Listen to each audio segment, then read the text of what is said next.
That evening the daughter-in-law said to the mother, "We are going out to supper with godmother. Mind you have hot water for me when I come back."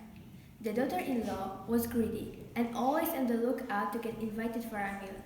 So the others went out and the old woman was left alone.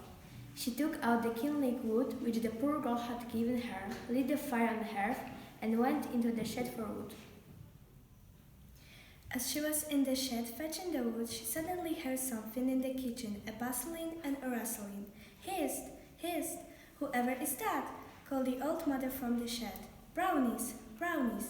came the answer from the kitchen in voices so tiny, for all the world like sparrows chirping under the roof.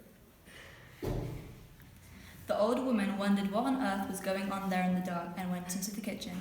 When she got there, the kindling chips just flared up onto the hearth, and round the flame there were brownies dancing in a ring, all tiny little men no bigger than half an hour. They wore little fur coats, their caps and shoes were red as flames, their beards were grey as ashes, and their eyes sparkled like live coal. More and more of them danced out of the flames, one for each chip, and they laughed and chirped, turned somersaults into the hearth, twittered with glee, and then took hands and danced in the ring. And how they danced! Round in the head, in the ashes, under the cupboard, on the table, in the jug, on the chair. Round and round, faster and faster. They chapped and they chattered, chased and romped all over the place. They scattered the salt, they spilled the bomb, they upset the flour, all for sheer fun. The fire on the head blazed and shone, crackled and glowed. The old woman gazed and gazed. She never regretted the salt and with the bomb, but was glad of the jolly little folk whom God had sent to comfort her. It seemed to the old woman as thought she was growing young again. She laughed like a doll. She tripped like a girl. She took hands with the brownies and danced. But all the time there was the load on her heart, and that was so heavy that the dance stopped at once. "Little brother," said the mother of the brownies, "can you not help me to get a sight of my daughter-in-law's stand, so that when I can show my son what I have seen with my own eyes, he will perhaps come to the senses?"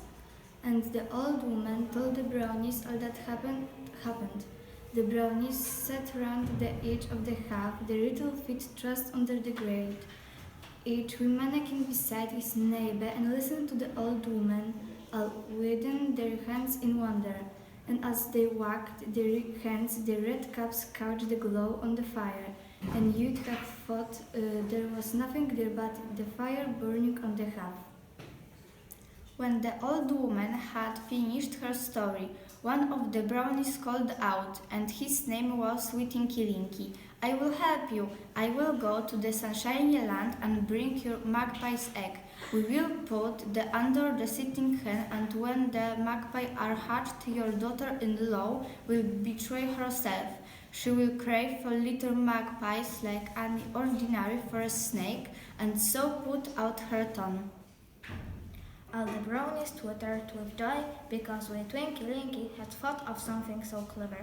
They were still at the height of their glee when in came the daughter-in-law from supper with cake for herself. She flew to the door in a rage to see who was chattering in the kitchen, but just as she opened the door went bang. The flame leaped up, jumped the brownies, gave one stomp all around with their tiny feet, rose up above the flames, flew up to the roof. The boards in the roof cracked a bit, and the brownies were gone. Only Tinky-Winky did not run away, but hid among the ashes. When the flame leapt so unexpectedly and the door banged to, the daughter-in-law got a start, so that for sheer fright she